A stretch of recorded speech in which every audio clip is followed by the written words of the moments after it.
Hello everyone, this is H to the Husky here. I am here with HD, and we are going to be on game number 3 between the Little One and NonY. So far, the Little One is up 2-0. One thing I gotta say is a huge thanks to our sponsor, iRip.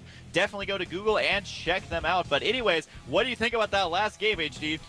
I think that last game showcased exactly what we wanted to see from the Little One, which is his creative play style. That's what he's known for. He's known to be able to pick any unit he wants. It's like whatever you want to do, NonY or the Little One can do it. He can throw any unit he wants and he makes it work. Speedlings, Banelings, Corruptors, something you really don't see all that often, but they worked so well. He used that for the entire length of the game, which is extremely impressive. Now, once again, the Little One is a random player, so he's spawning as the blue Terran up at the top left-hand corner. Down in the bottom left is going to be the Protoss player NonY, and NonY now is down 0-2, so he's got some catching up to do if he wants a shot at that $450 third place prize. At this point, NonY has to win 4 games. The Little One only has to win 2. And the Little One's already shown us that his Terran versus Protoss as a random player is top-notch. He really went to town on NonY in that game. There was never a second in that game I thought he was going to be behind or have a chance of losing it. So if he plays the game he knows and plays like he did in game number 1, then he's going to have no problem. But yeah, so far we've seen Terran and Zerg here. Not seen a random Protoss quite yet from the Little One. And once again, going to be doing that barracks wall off with his supply depot closer to his main, and I guess that's what he likes to do. Possibly could be getting that fast expansion once again, and poor little NonY scouting the complete wrong way.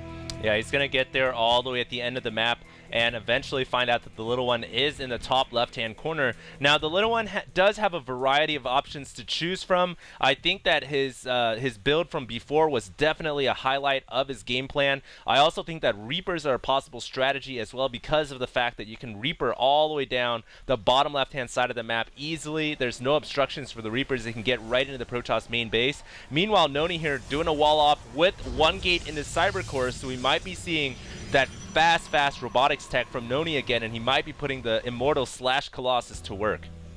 The Colossus are fairly good on this map simply because there are so many cliffs that you can abuse with those. But I mean, if the Little One, there goes a command center by the way, on the way inside the main. But if the Little One decides to get Vikings again, then of course those do counter the Colossus fairly strong. And look at this, NonY actually didn't see that command center going down. Now I'm sure he knows the game good enough to realize exactly what the Little One's doing, because look, the Little One got that supply drop once again. I'm sure that NonY saw that, and so he's got to know, even without seeing that command center. Actually, he didn't see the supply drop on the supply depot either.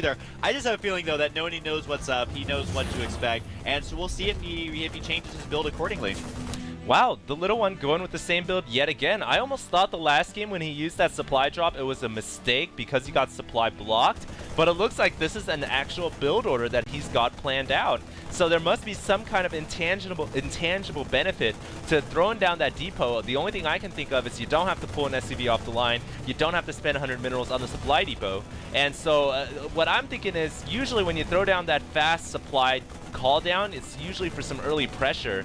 But it doesn't look like that's the case here, as the Little One is just adding on new Raxus right now. He does have a bunker, and so we're probably going to see that infantry build yet again.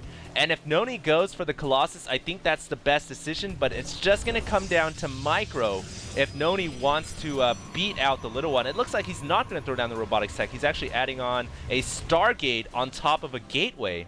So we might be seeing Void Rays. Yeah, one thing we got to mention is that these games are played on patch 12. There was a slight Void Ray nerf right before these games were played. The servers actually went down I think 5 minutes after these games were played for patch 13. So these are on patch 12, and I'm guessing he's going to be, no, he's actually getting a Phoenix out. Good old NonY getting his Phoenix, and look at this once again, TLO building a proxy barracks, and he is going the exact same thing. The only difference is that he actually has a bunker. Because of how this map is, there's no ramp for you to have a high ground advantage, so you really got to wall that off. Interesting that he actually has that bunker in front of the barracks, not behind it. But here we go, 2 orbital commands just chilling by each other, and I'm really impressed with getting that supply depot drop because it allows him to get that command center 100 resources earlier. Because if you're making another supply depot, you can't actually, I mean, it's slowing you down by 100 minerals. So he gets that out as fast as he can, so we can get that orbital command out even sooner. And look at this, the Phoenix got to be on top of this barracks. That barracks is going to be forced to land somewhere, and really curious to see what he's going to do with this Phoenix. This is very interesting. Well, he has a second one on the way, and actually that would be the third one because he's got 2 on the field right now, so he's really committing to this Phoenix build, it almost looks like, well, you got to keep in mind that it is against a random player, but he scouted the fact that the little one was Terran, but it almost looks like this is NonY's trademark Protoss versus Zerg build. He's really committing to these Phoenixes. He's even chrono boosting them out. And I'm just not sure how effective this is going to be against these infantry units. There's even a, well, there's tech labs going down on one of the reactors, but there's just a ton of Marines on the field, so I'm not quite sure how effective this is going to be against all these Phoenixes. Right now, the command center getting lifted off. It is going to float and land down right there at that natural expansion on the high ground. This is too funny that he's actually getting this many Phoenixes, almost losing more than he should there to that bunker. He flew right over that bunker. And is he continuing to get Phoenixes? Yes, he is. Now, the problem is that if there's no, well, there is missile turrets in the main and going up at the expansion as well. So I think the little one should be okay. I mean, NonY's really going to have to pull something fancy here if he wants to impress me with this. I mean, it is NonY, and I've seen him do, you know, more with less, but I'm just curious to see if he can do something with these Phoenixes. This game's going to get really interesting here really fast, especially once he breaks down these rocks.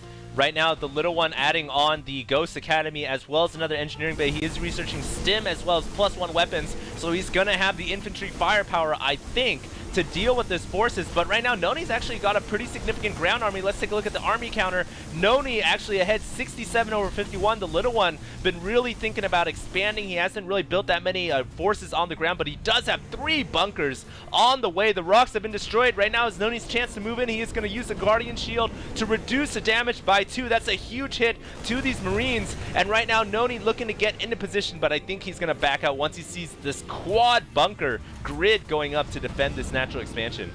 Absolutely hilarious that he would give that many bunkers. Do note the expansion and a scan going down right at the same time here for NonY.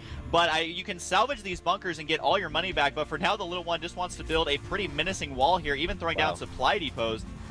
But you can salvage these to get all the money back. So good game sense there by the little one to go ahead and do that. Play it safe instead of getting knocked out. Because like you said, HD, the army size was definitely larger for NonY at that moment. Yeah, that was a close call right there for the little one. I thought he might have lost the natural, but apparently NonY decided to back out. We are seeing 2 more Raxes on the way here for the little one, so he's really thinking to transition into a heavy ground build. And I like what I see so far. He's got a Ghost on the way. He should be getting the Mobius reactor pretty soon, which does help a lot to get